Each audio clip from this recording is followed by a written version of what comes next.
Bianca Belair blasts fan theories about Jade Cargill's attack. Ace Austin talks Chris Bey. During her segment with Bianca Belair on last week's episode of WWE SmackDown, Naomi confessed to attacking Jade Cargill. Following the show, Belair noted that the dissolution of their group had deeply saddened her. In a recent TikTok video, Belair addressed fans who thought she was the one who attacked Cargill off-air.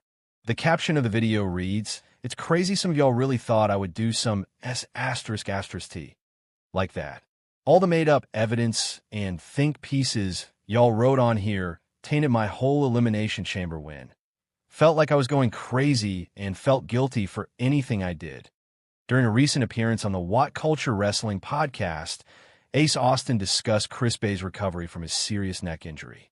Bey shared a video in mid-February where he could stand and walk on his own. He also thanked his fans for their support. You can check out some highlights from the podcast below. On Bey's video where he walks, if everybody out there would have been able to see him on day one, that video would have been even more powerful. I went to the hospital with him immediately after the accident, and I stayed by his side every moment that they would let me for 2 weeks. I didn't leave Detroit. I didn't go nowhere. I didn't do nothing. I stayed right there with him. The toughest parts of it, I literally have goosebumps talking about it right now. He has such a strength. They told him he had a 5 to 10% chance of walking again. I remember when he got that news, it brought him down just a little bit, but he did not let it pull him under. On Bey's video where he walks, if everybody out there would have been able to see him on day one, that video would have been even more powerful. I went to the hospital with him immediately after the accident, and I stayed by his side every moment that they would let me for 2 weeks. I didn't leave Detroit. I didn't go nowhere. I didn't do nothing. I stayed right there with him. The toughest parts of it, I literally have goosebumps talking about it right now. He has such a strength. They told him he had a 5 to 10% chance of walking again. I remember when he got that news, it brought him down just a little bit, but he did not let it pull him under. He totally pushed that aside, and he said, "There's no way that's going to be me." I just admire that so much. I've been able to see updates, and I've been able to see the progress up to this point, so it wasn't a surprise to me when he posted that or anything. Of course, I knew about it. But seeing every step of the way so far, it's only been 3 months since that happened. Almost 4 months since that accident, and he's already on his feet. That's baffling. His strength and his determination is so inspirational. I knew that he was strong, and I knew he was capable of anything. But this is what we call putting proof. You never know what somebody is capable of until you really put them in a tough spot like that. You really put him in the trenches, and he proved what he's made of. It really inspired me to be more than just talk. You got to put your money where your mouth is, man. If you say you're strong, if you say you're capable, you got to do it when the time comes.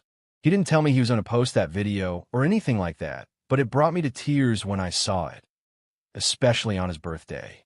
I bet you that he had that goal in his head. I bet you he was thinking to himself, my birthday is coming up. When it's time to make the statement, I got to make the statement big. What way he did that? So powerful, standing up at his own 2 feet and walking towards that camera and thanking everybody for the outpouring of love and support, which in itself was baffling. When this whole thing happened with Chris, he got to feel it, and it blew my mind. Again, it's never not surprising to see how much people are willing to do to really lend a hand.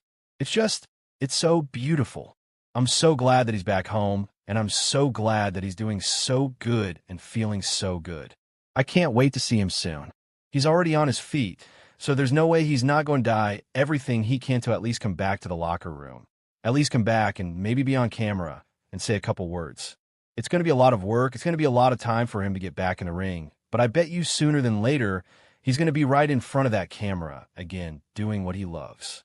Backstage news on WWE segment where Naomi revealed she was Jade Cargill's attacker. The segment with Naomi, Bianca Belair, and Jade Cargill on the March 7th edition of Friday Night SmackDown received heavy praise within WWE. The segment began with Bianca Belair confronting Naomi, during which the former Trinity claimed that Cargill didn't care about Bianca Belair. This led to a round of bickering until Belair told Naomi to stop and ask,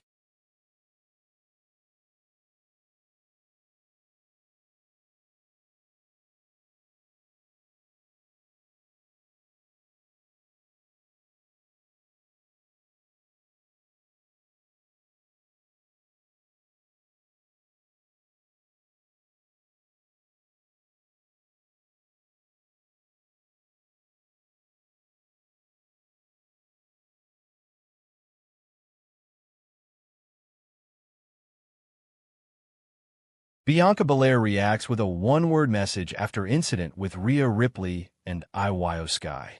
Bianca Belair has reacted to the turn of events on this week's WWE Raw. She was involved in a confrontation with Rhea Ripley and Io Sky, where the reigning Women's World Champion slapped both women. Sky won the Women's World Championship in the main event of last week's Monday Night Raw. She dethroned Ripley after the Eradicator got into a heated exchange with Belair, who was at ringside for the match. Belair became the #1 contender for the Women's World Championship after winning the Women's Elimination Chamber match. Then on X/Twitter, Bianca Belair sent a one-word message after the exchange between herself, Ripley, and Sky. Belair is also involved in the Naomi Jade Cargill drama. The Storm was ambushed by a mystery attacker last November, forcing her out of action for several months. In her absence, Belair teamed up with Naomi to defend the WWE Women's Tag Team Championships before losing them to Liv Morgan and Raquel Rodriguez. Fast forward to the Elimination Chamber, Toronto Premium Live event, where Cargill returned and attacked Naomi.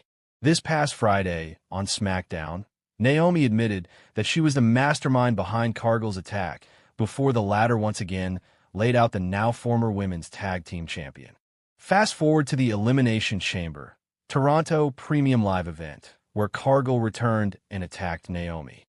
This past Friday on SmackDown, Naomi admitted that she was the mastermind behind Cargill's attack before the latter once again laid out the now former Women's Tag Team Champion. Bianca Belair's first comment on issues between Jade Cargill and Naomi. It's really rough. When last we saw Bianca Belair on Friday SmackDown, she walking away as Jade Cargill headed to the ring to kick Naomi's ass for the second time in less than a week. That was because Naomi confessed to attacking Cargill last November and then called Belair out of her name when the EST wasn't grateful she'd done so. Belair, who is set to face WWE Women's World Champion Io Sky at WrestleMania 41, was asked about breaking up the Big Three and what's next for her and Cargill on ESPN's First Take today, March 10th. She replied, "It's really rough. This is actually my very first time talking about it since it happened on Friday. I form a bond with both of these women. Jade and I elevated the women's tag team division. She was taken out. Naomi stepped in so that all that hard work wouldn't go to waste. And we bonded, but come to find out Naomi was the one behind taking Jade out. It's very heartbreaking for me. I'm actually more hurt than anything. And it's really tough because I just won Elimination Chamber, and I'm supposed to be going to WrestleMania and having a big title match. But it's really hard to focus on that. So it's kind of bittersweet for me.